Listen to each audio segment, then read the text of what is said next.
자, 안녕하세요. 선생님입니다. 자, 오늘 시간부터는 이제 고려에 대해서 한번 배워보도록 할게요. 고려의 초기 정치 이렇게 되겠습니다. 자, 우리 고려의 통일 과정 한번 살펴볼까요? 자, 한번 복습해 본다고 생각할게요. 원래는 통일신라가 있었죠. 네. 하지만 이 통일신라가 결국 힘이 약해지기 시작했죠. 바로 무엇 때문이에요? 바로 진골 귀족들의 바로 왕위 다툼이 굉장히 심해졌죠. 바로 이 진골 귀족들끼리. 자, 그렇게 되면서 결국 왕의 힘은 약해지고 귀족들끼리 싸우는 동안에 결국 이 지방에서 새로운 세력들이 등장했다라고 했죠. 그 세력을 뭐라고 불렀더라? 우리가 호족이라고 불렀어요. 기억나요? 그쵸? 왜? 중앙에 있는 왕의 권력은 약해지고 귀족들은 왕위 다툼에 신경을 쓰니까 지방에 있는 세력들이 결국 성장한 것이죠. 그동안 권력을 잡지 못했던.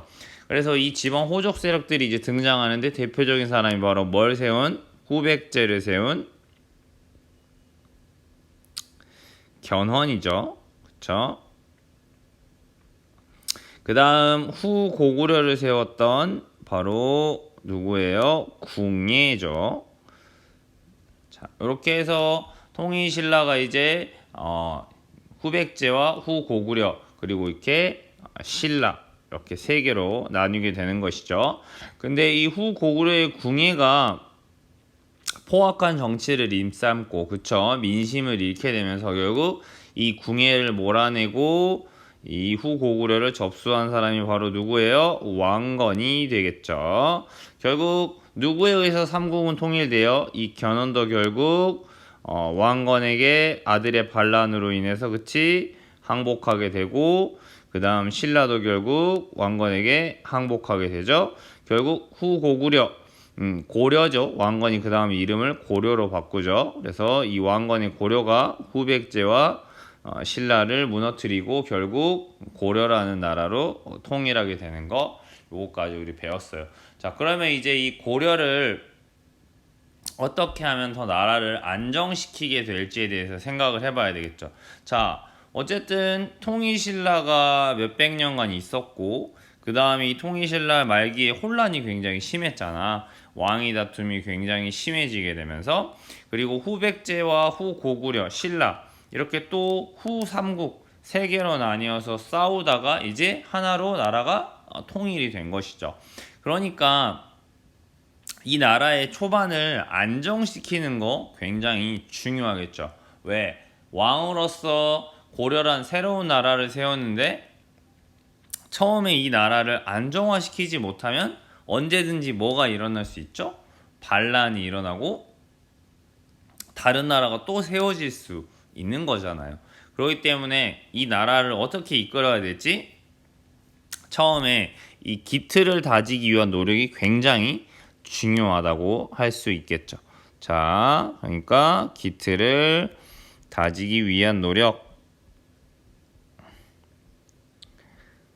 자, 이 부분을 잘 공부해 주셔야 될 것 같아요. 특히 그러면 이 기틀을 다지기 위해서 누가 노력을 하겠습니까? 당연히 왕이 굉장히 노력을 하겠죠.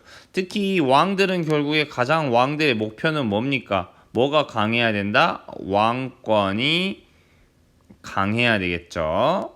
왜? 생각해 보세요. 통일신라만 해도 결국 통일신라가 무너지게 된 것도 귀족들 간의 왕위 다툼으로 인해서 왕의 권력이 약해지면서 결국 지방 세력이었던 호족이 힘이 강해졌잖아요.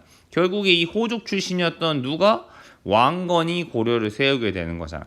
그치? 바로 이런 과정을 겪으면서 왕건이 왕이 되었기 때문에 결국 자신의 왕권을 강화하는 게 가장 목적이었을 것이다. 이런 생각을 해볼 수가 있겠습니다. 자, 이번에는 필기 나와 있는 거하고 좀 다르게 한번 정리를 한번 해볼 거예요. 알겠죠? 자, 첫 번째로 중요하게 보시는 왕은 당연하지만 시험에 가장 잘 나올 수밖에 없는 왕은 바로 누구겠어요? 고려를 세운 사람은 바로 누구예요? 태조 왕건이죠. 건이죠. 자, 이 태조라는 이름이 붙었다는 이야기는 나라를 세운 사람한테 보통 태조를 붙이죠. 태조, 이성계. 그치, 조선을 세운 사람이잖아. 마찬가지로 고려를 세운 사람은 태조, 왕건. 즉 왕씨들의 나라인 거지. 봅시다. 그러면 먼저 태조 왕건이 왕이가 됐단 말이야. 근데 자기 역시 뭐였지? 개경에 바로 개성, 옛날엔 송악이라고 불렀죠. 이 송악의 바로 호족이었단 말이야. 이 호족 출신으로서 바로 왕이 된 게 왕건이야. 이 왕건은 결국 자신이 고려를 세웠고 이 고려를 안정화시키고 기틀을 다지기 위해 어떤 노력들을 했는지 한번 생각해 봅시다. 첫 번째로는 태조 왕건이 노력한 것은 바로 민생을 안정시키는 것이겠죠. 당연히 누구로부터 마음을 얻어야 될까요? 백성들의 마음을 얻어야 될 거 아닙니까? 그렇죠. 그 다음에 백성들의 삶을 안정화시킨다. 이걸 뭐야? 민생, 백성들의 삶을 안정화시키는 것이죠. 그래야지 자신이 백성들로부터 지지를 받아야 되잖아요. 그쵸? 통일신라 말기에 결국 귀족 다툼이 심해지고 뭐 반란이 일어나고 이런 것들이 뭐예요? 결국 자기들끼리 싸우고 귀족들이 잘 먹고 잘 살기 위해서 결국 백성들을 가혹하게 대하고 많은 세금을 거두면 백성들의 마음이 안 좋아지잖아요. 그렇죠? 그러면 자연스럽게 이들이 반란 세력이 되거나 하는 걸 보았기 때문이겠죠. 먼저 백성들의 마음을 다스려주기 위해 그동안 전쟁에 시달리면서 세금을 많이 냈을 거 아닙니까? 그러니까 결국 이 세금을 어떻게 하는 거예요? 세금을 당연히 깎아줘야겠죠. 그렇죠? 그러면 백성들 입장에서는 왕건에 대한 인기가 높아졌겠죠. 만약에 통일신라처럼 똑같이 세금을 걷어봐. 그러면 뭐야 이거 새로운 나라가 바뀌었다는데 왕씨가 왕이 돼서 나라를 고려라 바꿨다는데 뭐야 이전하고 달라진 게 없네? 라는 말이 나오면 안 되잖아. 그치? 세금을 깎아줘야지 고려란 나라가 생겼고 새 왕이 정치를 잘한다. 백성을 위한다. 이런 이야기를 들어야 될 거 아닙니까? 그쵸? 또 그 다음 마찬가지로 옛날에 먹고 사는 게 어려웠기 때문에 결국 백성들이 뭔가 보릿고개라고 하죠. 가을에 수확한 게 봄철에 다 떨어지면 굶어 죽는 일이 과거에 많았단 말이에요. 바로 그런 것들을 구제하기 위해서 바로 뭘 설치했다? 바로 흑창이라고 하는 걸 설치한다. 알겠죠? 흑창은 일종의 뭐냐면요. 곡식을 대여하는 거예요. 이게 나중에 뭘로 바뀐다? 의창이라고 하는 걸로 바뀐다. 이거는 뭐예요? 곡식을 대여해 주는 겁니다. 왜? 굶어 죽으면 안 되니까. 알겠죠? 흑창 만들어서 곡식을 대여해 주고 백성들이 굶어 죽지 않게 하는 거죠. 이를 통해서 바로 백성들의 지지를 얻으려고 노력한 게 첫 번째였다. 그렇죠? 우리 지금도 생각해보면 우리가 투표를 통해서 대통령을 뽑잖아요. 대통령에 당선될 때 항상 하는 이야기가 뭐겠어요. 그렇죠? 여러분 백성들의 우리 국민들의 삶을 안정하게 해야겠다. 살기 좋은 나라 만들겠다. 맞아요? 흑창이나 의창 지금은 뭐 곡식을 대여해 주는 건 없겠죠. 우리가 다 사 먹을 수가 있으니까. 대신 뭔가 돈이 부족하거나 이런 사람한테는 우리가 기초생활수급이라고 해서 여러 가지 돈이나 이런 것들을 지원하는 거잖아. 그거랑 똑같은 거지. 맞아. 그러니까 왕건이 첫 번째로는 나라를 안정시키기 위해서 노력했다. 민생을 안정시키기 위해 노력했다. 첫 번째 되겠습니다. 두 번째로 가장 중요하게 본 것은 바로 이게 더 중요하다고 볼 수 있어요. 두 번째 거. 왕건이 결국 호족 출신이었잖아요. 근데 왕건의 권력은 엄청 강하다고 보기는 어려운 것이에요. 왜냐하면 본인이 이미 무슨 출신이야? 호족 출신이었어. 그러면 결국 왕건이 호족 출신이니까 왕건은 수많은 호족들의 지지를 받아서 결국 왕이 된 사람이야. 결국 자신이 호족들을 연합해서 결국 세웠던 것이 바로 뭐예요? 고려였던 거지. 그렇기 때문에 이 호족들의 힘을 무시할 수는 없겠죠. 자기가 왕이 되게 밀어줬던 사람들이잖아요. 맞아요? 그렇기 때문에 이 호족들을 어떻게 할 것인가를 두고 왕건은 굉장히 고민할 수밖에 없었지. 나를 왕으로 만들어준 세력도 호족이지만 한편으로 보면 자신이 호족 출신으로 왕이 됐으니까 또 다른 호족이 만약 힘이 강해지면 언제든지 반란은 일어날 수 있는 거잖아. 내가 기껏 이 나라 만들어놨는데 다른 애한테 왕을 뺏길 수 있는 상황이 되는 거지. 그러니까 결국 왕건은 결국 이 호족을 통제해서 자신의 권력을 높이려고 하는 것이야. 첫 번째로는 호족을 내 편으로도 만들어야 되겠지. 맞아. 또 하나는 뭐겠어요? 호족을 왕이 만만한 사람이 절대 아니다. 그렇지. 견제하고 감시할 필요도 있겠지. 그럼 호족을 내 편으로 만들었던 대표적인 정책이 바로 무엇이냐? 바로 혼인 정책이에요.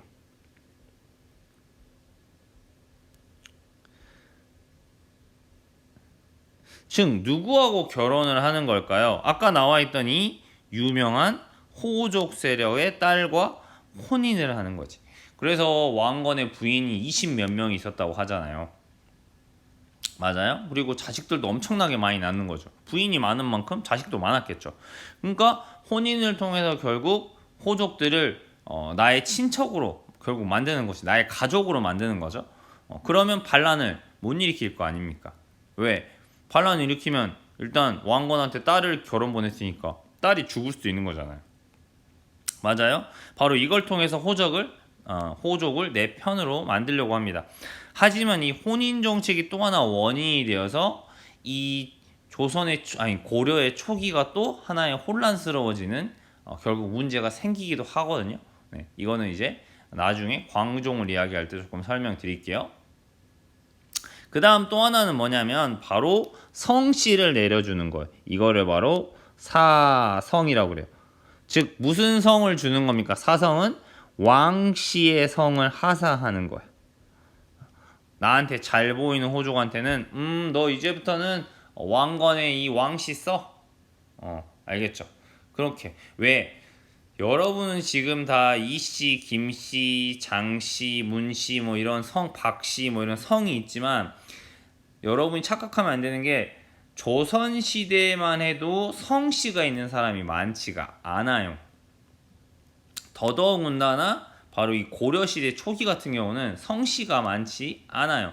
예를 들면 저기 나와 있는 이름만 해도 그렇잖아요. 견훤의 견씨, 궁의 궁씨, 많은 성씨는 아니란 말이야 저런 이름. 그 다음에 견훤이 되게 웃긴 게 견훤의 아들이 신검이라고 하잖아요. 근데 견훤은 견씨였으면 아들의 이름이 왜 신검이야? 그러니까 이 시기에는 자기의 성씨가 분명한 사람이 많지가 않아. 원래 귀족이거나 왕족이지 않는 이상은 성씨의 그런 개념 이런 게 중요하다 생각하지 않았던 거지. 근데 바로 이 왕건이 호족에게 이제 성씨를 내려준다. 너는 왕씨를 해라. 굉장히 큰 혜택이라고 볼 수 있겠죠. 내 편으로 만들려는 거지. 내 친척으로 만드는 거라고 볼 수 있겠지. 이게 바로 사성 정책. 호족을 내 편으로 만드는 거지. 그 다음 또 나를 위해서 목숨 걸고 어쨌든 후백제 그 다음 전쟁에서 싸워주고 궁예를 몰아낼 때 나의 편을 들어줬잖아. 그리고 이 고려라는 나라를 세우는데 나에게 큰 도움을 줬어. 그러면 뭔가를 줘야 되겠지. 목숨 걸고 나한테 싸웠으니까 뭔가를 던져줘야 되겠죠. 맞아요? 그래야지 그들이 또 불만이 없을 거 아닙니까? 그래서 지급한 토지가 바로 역분전이라고 하는 토지다. 이 전자가 붙으면 토지라는 뜻이야. 토지. 근데 나라를 세울 때 하는 사람들을 우리가 개국, 나라를 새로 세운데 공을 세운 신하에서 개국공신이라고 해요. 이 개국공신들에게는 역분전이라고 하는 토지를 나누어 주게 되는 것이죠. 알겠죠? 이렇게 호족을 내 편으로 만들려고 하는 정책들 반드시 알아두셔야 돼요. 왕건의 혼인 정책, 사성 정책, 사성 성을 주는 거, 그다음 역분전을 지급했다. 자, 반면에 이제 호족들을 오냐 내 편으로 만들기도 했지만 다 그렇다고 해서 내 편을 들거나 하지는 않을 수 있단 말이야. 또 한편으로는 왕이란 존재가 무섭다. 그렇지? 또는 이들을 감시하는 것이 필요하다는 생각을 할 수 있어요. 첫 번째로는 바로 사심관 제도예요.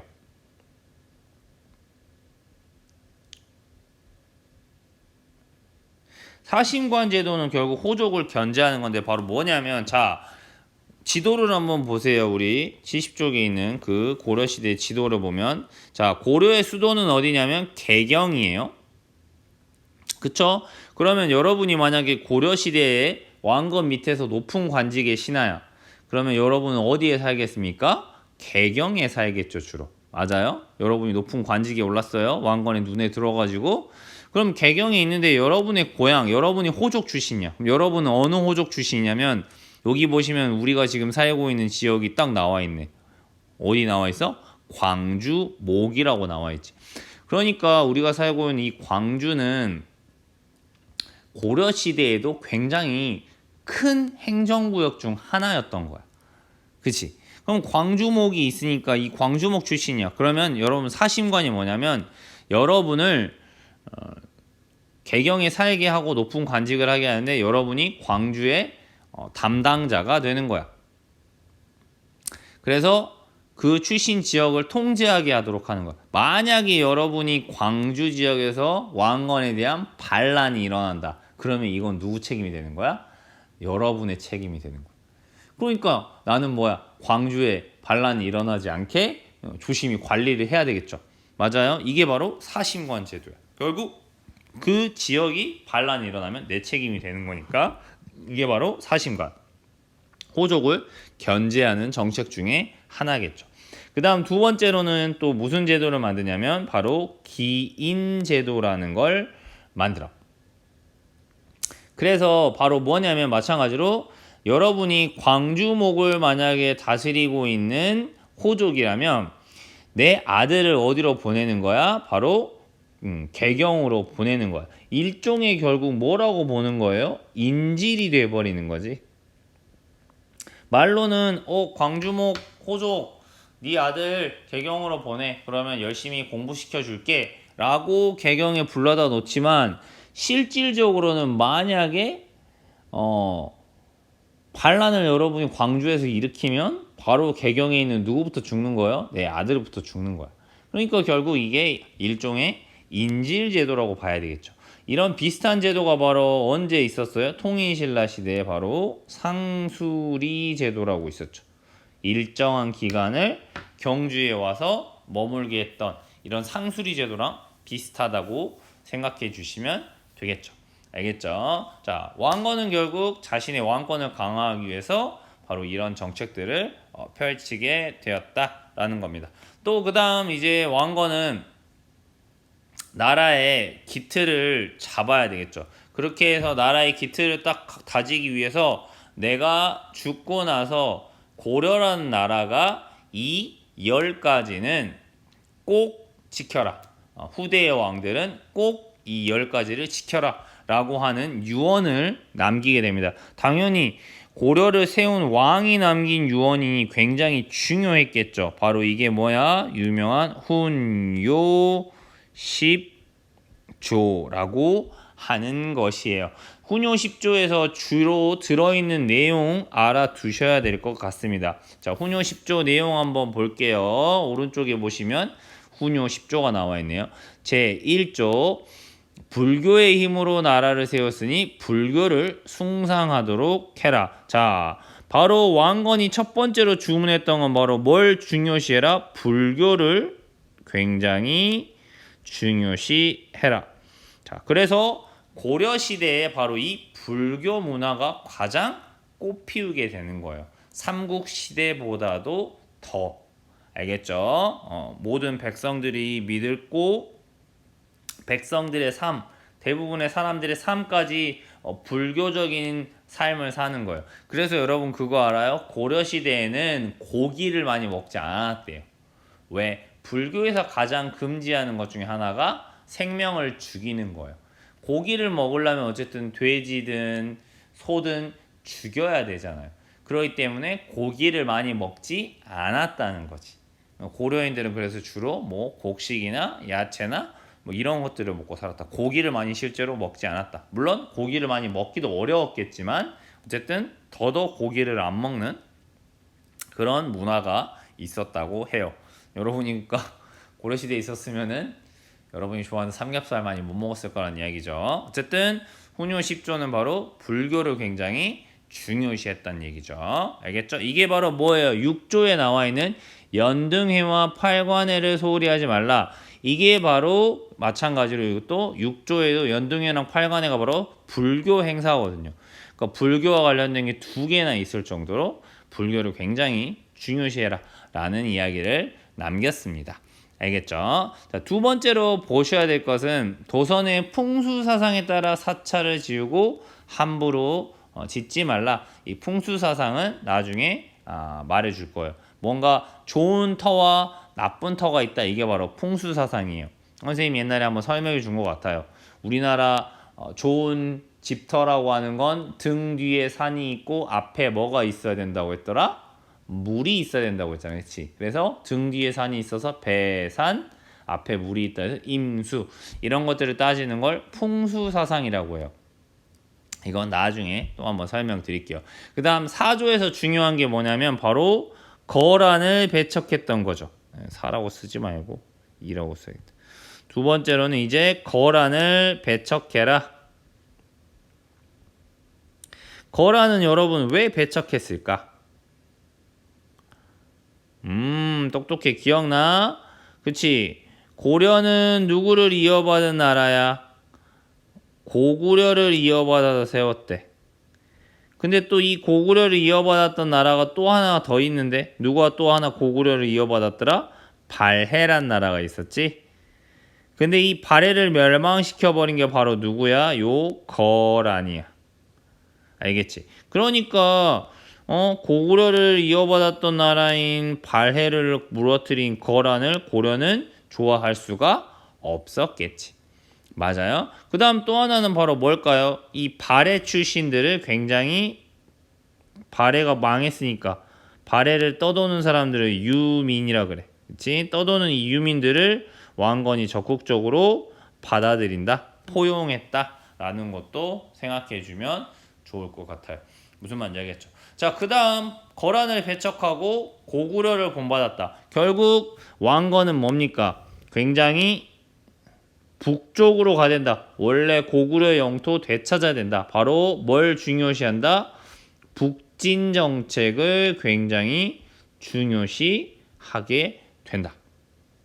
그래서 5조 서경은 중요한 곳이니 1년에 100일 이상 머물러라. 바로 여기서 말하는 서경이 바로 무엇이냐면 평양입니다. 됐죠? 네. 그래서 고구려의 이 영토를 되찾아라. 그래서 여러분 잘 보시면 통일신라 시대보다는 고려 시기에 영토가 더 북쪽으로 확장되어 있는 걸 알 수 있어요. 무슨 말인지 알겠나요? 통일신라 시대에는 잘 보시면 이 서경 위쪽으로 해서 발해가 영토였단 말이야. 그렇지? 근데 이 고려는 통일을 하고 나서 통일신라보다는 더 북쪽으로 영토를 넓히고 있다. 이렇게 봐주시면 되겠습니다. 알겠죠? 서경을 중요시해라. 이렇게 이야기를 했다라는 거죠. 결국 이런 훈요 10조에 거란을 배척한다. 북진 정책을 하고 서경을 중요시한다. 누구랑 결국 전쟁이 날 것 같아요? 거란하고 결국 전쟁이 나겠죠.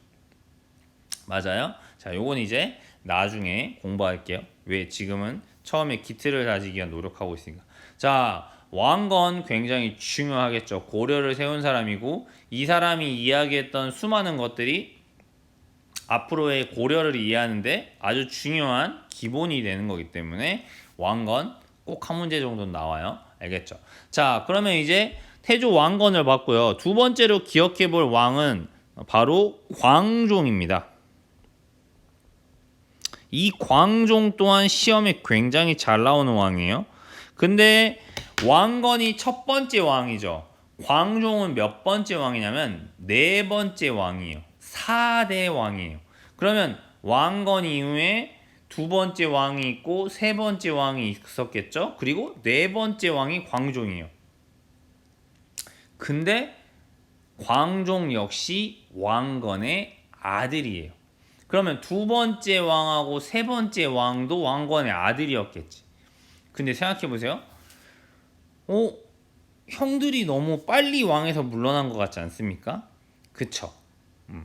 결국 왕건의 아들인 광종이 네 번째 왕, 즉 4대 왕까지 했다는 이야기는, 물론 이제 형들이 좀 건강 상태가 안 좋아서 좀 일찍 죽은 것도 있기는 한데, 어쨌든 이 왕건은 호족들을 내 편으로 끌어들이기 위해서 뭘 했어? 혼인 정책을 했지. 성씨도 줬지. 그치? 개국공신들한테 역분전도 줬어. 근데 결국 이 혼인 정책이 결국 문제였던 거야. 왕건이 살아있을 때는 서로 가족이니까 안 싸웠겠지만, 왕건이 죽고 나니까 이제 뭐야? 형제들끼리 싸움이 나는 거지. 왜? 아버지는 같지만 엄마가 다른 형제들끼리 싸움이 나는 거지. 주변을 잘 보면 어머니 아버지가 같아도 어머니 아버지가 돌아가시면 형제들끼리 싸워요. 뭘 갖고 싸울 것 같아요? 부모님이 남겨주신 재산 가지고 싸워요. 근데 이 왕 자리를 놓고 하물며 엄마가 다르단 말이야. 즉, 이 왕 자리를 놓고 결국 치열한 다툼이 생겨나게 됩니다. 알겠죠? 그런 와중에서 왕위에 오른 사람이 바로 이 광종입니다. 그러니까 태조 왕건의 노력에도 불구하고 광종이 왕이 될 때까지도 역시 아직도 호족들의 세력은 굉장히 강했다라고 볼 수가 있어요. 그러면 결국 광종의 목적은 결국 무엇이냐? 뭘 강화시켜야 돼요? 바로 왕권을 더 강화시켜야 돼요. 이게 바로 광종의 목표입니다. 그래야지 나라가 뭐 어떻게 될 것이다? 안정될 것이다 라고 보는 것이죠. 그러면 결국 광종이 가장 첫 번째로 해야 되는 일은 여러분 뭘 것 같습니까? 누구를 결국 약화시켜야 돼요? 바로 이 호, 족 세력들을 결국 숙청한다. 이 숙청한다는 말은 결국 뭡니까? 죽인다라는 뜻이에요. 대거 숙청이 가는 거죠. 결국 반란으로 몰아서 죽이건, 그치? 이런 식으로 해서 결국 호족 세력들을 굉장히 약화시키게 됩니다. 이런 호족 세력들을 약화시키는 방법 중에 하나로 사용했던 것이 바로 이 노비안건법이다.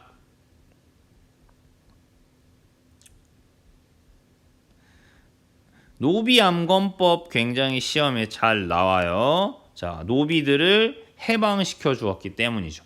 노비안건법. 그러니까 노비들을 조사해가지고 원래는 양인, 즉 평민이었던 사람 중에 억울하게 노비가 된 사람은 다시 양인, 즉 평민으로 만들어주는 거죠.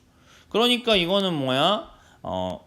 양인들을 늘려준과 동시에 누구의 힘을 낮춰버리는 거야? 호족들이 불법으로 노비를 만들었던 사람들을 뺏어버리는 거니까 호족의 힘은 약하게 하는 거지. 그 다음에 노비들은 세금을 내지 않지만 양인, 즉 평민이 되는 순간부터는 세금을 내야 되는 거잖아요. 그러니까 이 노비안건법을 통해서 호족 세력들을 약화시켰다라고 봐주시면 되겠습니다. 그 다음에 이 호족 세력들이 그동안 자기 아버지 뺑 믿고 자기 아버지의 재산을 가지고 계속 물려받았겠죠. 계속 물려받고 자꾸 그렇게 하다 보니까 왕을 따르기보다는 자기들끼리 모여가지고 불만이 있으면 왕이 뒷담화를 하고 뭐 이렇게 했겠죠. 그러니까 이제는 왕이 직접 관리를 뽑아서 임명하겠다라는 이야기를 하게 되는 것이에요. 자, 그래서 바로 실시한 게 바로 쌍기라는 사람의 건의를 받아들여서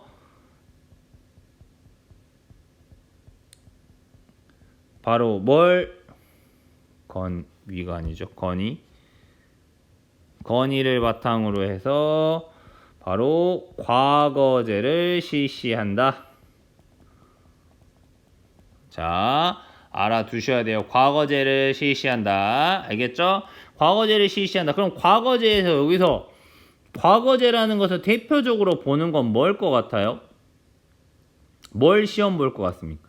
결국 시험을 봐서 관리로 임명하겠다는 거야. 선생님, 불교? 불교로는 나라를 운영할 수는 없잖아. 그치? 왕에 충성한다. 뭘 것 같아요? 바로 유교적인 지식으로 결국 뭐를 뽑겠다? 관리를 뽑겠다. 라는 거지. 그러니까 당연히 관리들은 뭘 공부해야 돼요? 유교를 공부해야 돼요. 유교를 공부하다 보면 누구한테 충성해야 된다? 왕에게 충성해야 된다. 그리고 나를 시험을 봐서 관리로 뽑아준 사람이니까 당연히 왕에게 뭐 하겠어요? 충성하겠지. 결국 광종의 권력은 강해지겠죠. 알겠나요? 좋아요. 그 다음 마찬가지로 이 과거제를 바탕으로 해서 결국 뭐야? 관리들이 옷을 다 각자 입는 거야. 안 돼. 니네 관리 제일 높은 애들부터 옷을 따로 정해서 입어 라고 하면서 결국 벼슬이 높은 순서대로 자주색, 제일 높으면 자주색, 그 다음 붉은색, 빨간색, 그 다음 다홍색, 초록색 이렇게 입게 하는 걸 바로 관리의 공복을 제정한다고요. 이 공복은 결국 관리들의 뭘 정한다? 옷 색깔도 정해준다. 더 체계적인 거죠. 누가 더 높은 사람이고 누가 더 낮은 사람인지 한눈에 알아봐야지 명령이 딱딱딱딱 이루어진다는 이 말이지. 이런 일들을 광종이 하게 됩니다. 그 다음에 또 하나 바로 이렇게 왕권을 강화시켰죠. 호족을 숙청하고 노비안건법, 과거제를 실시하고 광종은 그래서 결국 이 고려는 중국과 대등한 나라다라고 하면서 결국 황제라고 호칭을 하게 되는 것이에요. 알겠죠? 그러면서 이거를 바로 그래서 뭐라고 말하냐면 칭제, 황제라 칭한다 해서 그 다음 독자적인 언어를 사용한다. 그래서 권원 이런 이야기를 하는 거예요. 그 다음에 어떤 이야기를 해? 바로 광덕, 준풍과 같은 독자적인 연호를 사용한다. 그러니까 이건 뭐야? 고려는 누구와 대등하다? 중국에 견줄만 해 라는 자신감을 갖게 되는 것이지. 그러니까 태조 왕건이 기틀을 다지고 광종이 또 더 단단하게 나라를 안정화시킨 사람이다 라고 볼 수 있죠. 어찌 보면 약간 광종이 어떤 인물이랑 좀 비슷한 것 같다는 생각을 선생님은 좀 드냐면 조선을 굉장히 초기에 안정화시키는 데 도움을 줬던 바로 태종 이방원 있잖아요. 약간 좀 비슷한 것 같아요. 그렇죠? 굉장히 손에 피도 많이 묻히고 하지만 또 한편으로는 나라를 안정화시키는데 굉장히 중요했던 여러 가지들도 하고 말입니다. 자, 그러면 이제 이렇게 광종이 또 기틀을 다졌다면 이제 완성하는 사람이 있어야 되겠죠. 이 완성한 사람한테는 보통 뭘 붙여주냐면 바로 이 성종이라고 하는 이름을 붙여줘요. 보통 나라의 기틀이 완성되면 이 성종이라는 이름을 붙여줍니다. 그래서 성종의 업적도 한번 볼까요? 자, 성종의 업적은 바로 최승로가 올린 뭘 받아들인다? 성종 때 이 최승로라고 하는 사람이 이 고려를 다스리려면 이렇게 나라를 다스려야 합니다 라고 하는 뭘 올리냐면 바로 시무 28조라는 걸 올려요.